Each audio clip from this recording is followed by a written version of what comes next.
Dan kenapa tidak saya anjurkan untuk ke dokter? Karena memang ada situasi yang tidak normal. Artinya ini adalah kejadian paranormal, di mana memang ada sosok yang menginginkan si anak ini untuk dibawa ke alam dia. Karena memang sebelumnya secara beruntun teman-teman dari anak ini meninggal secara mendadak. Jadi 3 hari meninggal, 3 hari meninggal, dan terakhir anak ini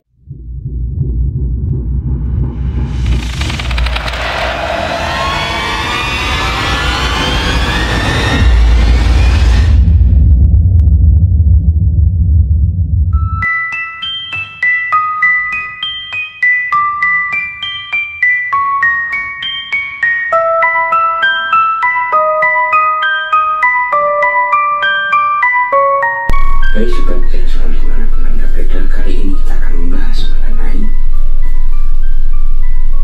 tata cara bagaimana membangkitkan orang mati. Namun saya harap teman-teman untuk menyimak dari awal sampai akhir sehingga tidak terjadi kesalahpahaman. Ada beberapa sudut pandang mengenai bagaimana fenomena membangkitkan orang mati dari segi sains. Saat ini memang belum ada cara atau mungkin metode untuk menghidupkan orang yang sudah meninggal karena kematian, di mana tubuh manusia telah mengalami proses biologi yang tidak bisa dibalik, seperti adanya kerusakan otak karena kerusakan atau kerusakan organ dalam, bisa diakibatkan karena kekurangan oksigen, atau dalam penelitian adanya fenomena di mana tubuh itu membeku ketika seseorang itu mati. Dengan adanya teknologi, diharapkan di masa depan ini ada sebuah alat yang bisa digunakan untuk menanggulangi proses kematian ini. Tapi ini mungkin visioner ya, maksudnya masih ke depan. Dalam sudut pandang agama ada beberapa kepercayaan di mana membangkitkan orang mati dianggap sebagai kekuatan atau karena kuasa dari Tuhan, atau sesuatu yang di luar dari kemampuan manusia. Ada beberapa kitab suci di mana kisah mukjizat tentang orang dibangkitkan ini konteksnya dalam sudut supranatural, sedangkan dalam pandangan fiksi, di dunia fiksi membangkitkan orang mati sering digambarkan dengan adanya ilmu sihir, ilmu hitam.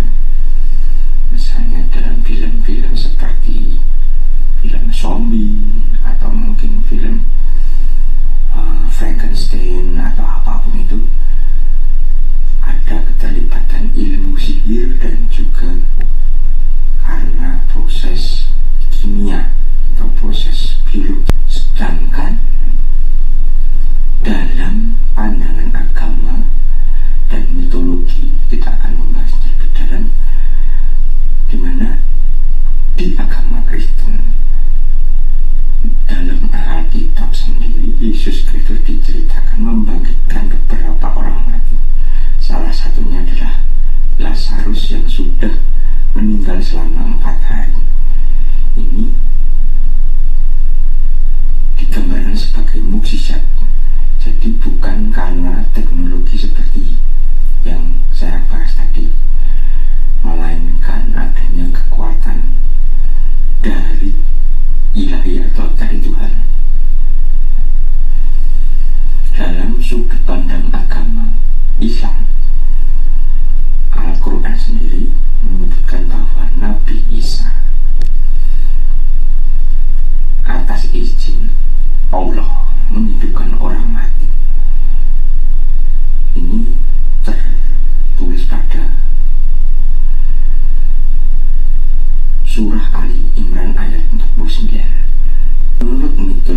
Mesir kuno ada sebuah cerita di mana dewa Osiris dibangkitkan dari kematian oleh istrinya.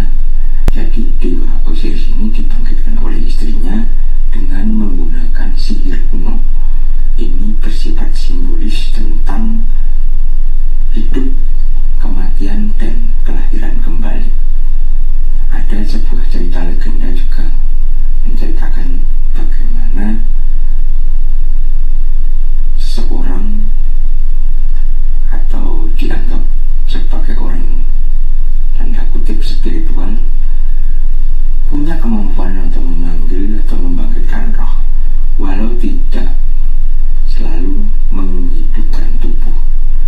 Lebih sering bahwa dia itu menghubungi arwah sosok yang meninggal. Dalam pandangan ilmu pengetahuan secara ilmiah, belum pernah ada manusia yang benar-benar bisa dibangkitkan dari kematian.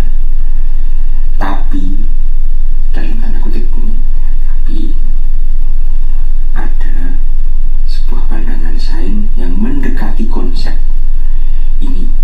Istilahnya dinamakan sebagai resusitasi medis, di mana seseorang ini mengalami serangan jantung atau tenggelam, bisa dikatakan sebagai mati klinis, tidak ada denyut jantung, tidak bernafas selama beberapa menit, lalu bisa ditolong dengan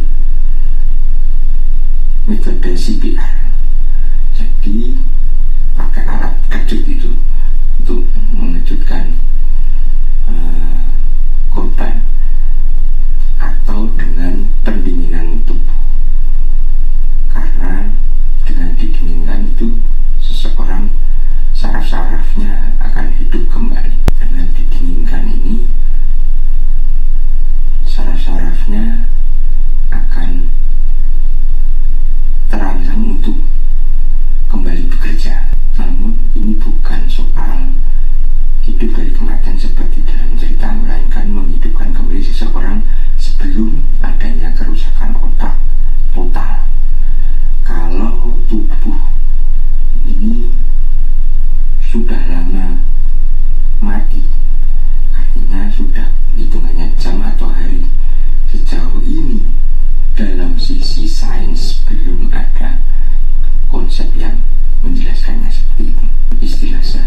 sebelumnya.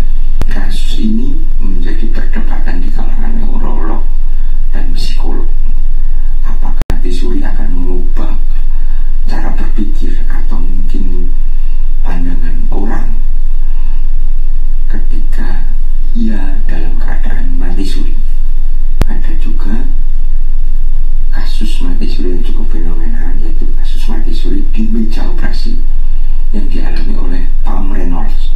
Pam Reynolds ini adalah seorang wanita berasal dari Amerika Serikat.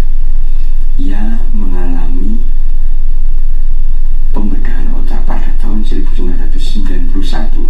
Dalam operasi itu, suhu tubuhnya diturunkan hingga mencapai 15 derajat Celcius.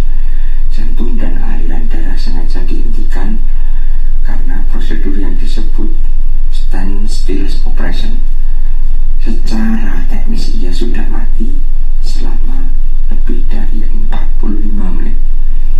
Setelah ia operasi, ia mengaku mengalami out of body experience, artinya ia mengalami jiwanya sudah keluar dari tubuhnya.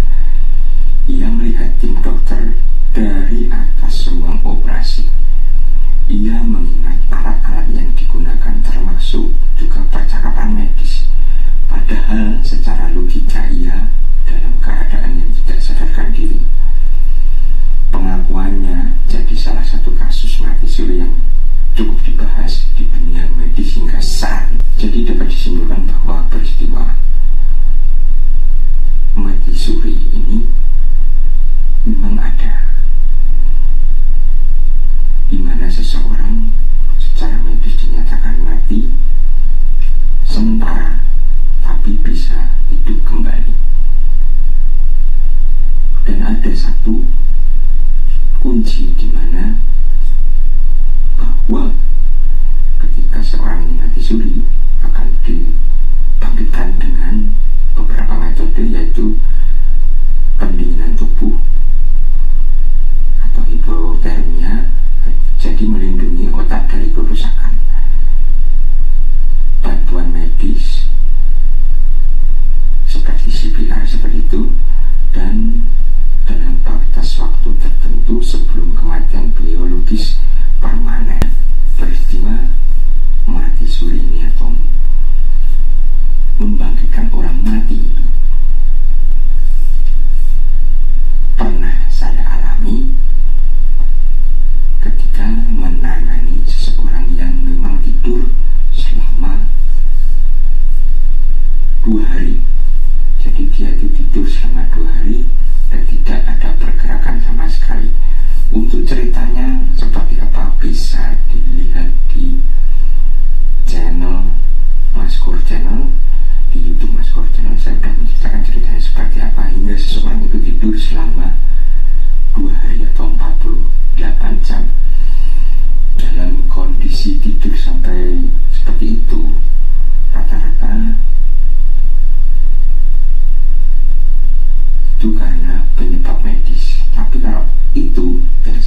memberikan atau mencari makanan favorit dari anak tersebut.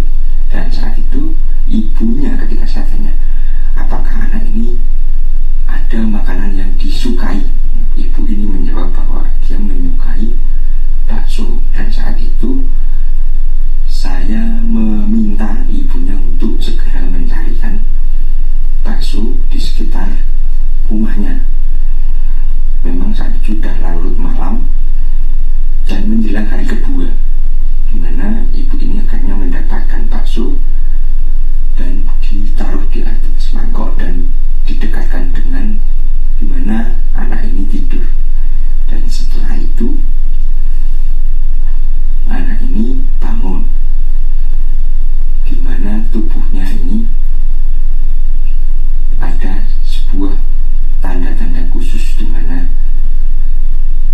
lehernya ada semacam bekas jeratan, karena memang dia menjadi tumbal atau korban untuk pesugihan. Nah, ini gimana ceritanya, bisa dicari di Maskur. Mungkin di sini saya tulis atau di deskripsi saya akan lampirkan linknya, di mana saya sudah menceritakan dari A sampai Z itu gimana si anak ini menjadi korban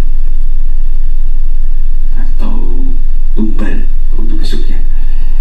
Secara normal tidur 48 jam ini tidak biasa. Dari secara pandangan biologis, untuk orang tidur selama 48 jam ini tidak biasa. Dalam kondisi tubuh yang sehat, tidur 48 jam non-stop ini adalah tidak normal. Rata-rata manusia butuh tidur itu sekitar 7-9 jam per hari. Jika saja seseorang tidur sampai 48 jam, biasanya ada penyebab medis atau ekstrim di baliknya, seperti yang telah saya ceritakan tadi.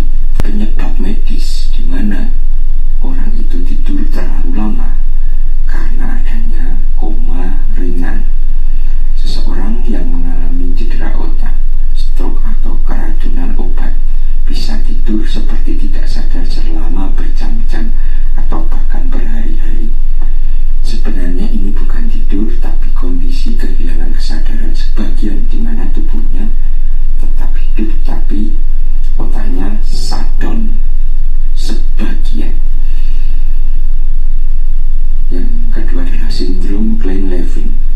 Ini penyakit neurologis langka di mana penderitanya bisa tidur sampai 20 jam sehari selama berhari-hari, bahkan berminggu-minggu, lalu bangun seperti biasa dan tidak ingat banyak hal. Paling sering terjadi pada anak remaja laki-laki. Kelelahan ekstrim atau dehidrasi, infeksi berat. Dalam beberapa kasus orang tidak bisa tidur sangat lama karena tubuh mengalami shutdown akibat penyakit berat, seperti misalnya infeksi, kekurangan gizi, atau efek dari kondisi metabolisme seperti diabetes, hipotiroid, atau anemia parah.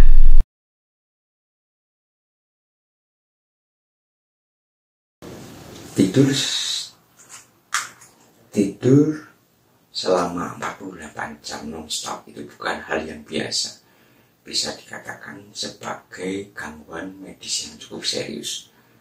Kalau ini terjadi pada tubuh dalam proses recovery dari cedera, infeksi berat, kelainan otak, atau keracunan. Tapi beda cerita jika seseorang ini terbangun beberapa kali ketika ia tidur untuk ke toilet, untuk minum selama 48 jam. Biasanya terjadi pada orang yang memang operasi berat, kecelakaan berat, atau karena dia kecapean karena habis begadang. Itu yang bisa saya sampaikan dari kisah bagaimana orang bisa dibangkitkan dari kematiannya secara memang mati suri atau mungkin tidur 48 jam. Pada kali ini jangan lupa klik tombol subscribe, like, share. Segalanya Aku ingat masa itu, bujuk rayumu memegang masa. Senyuman merubah semua, saat mistis itu nyata.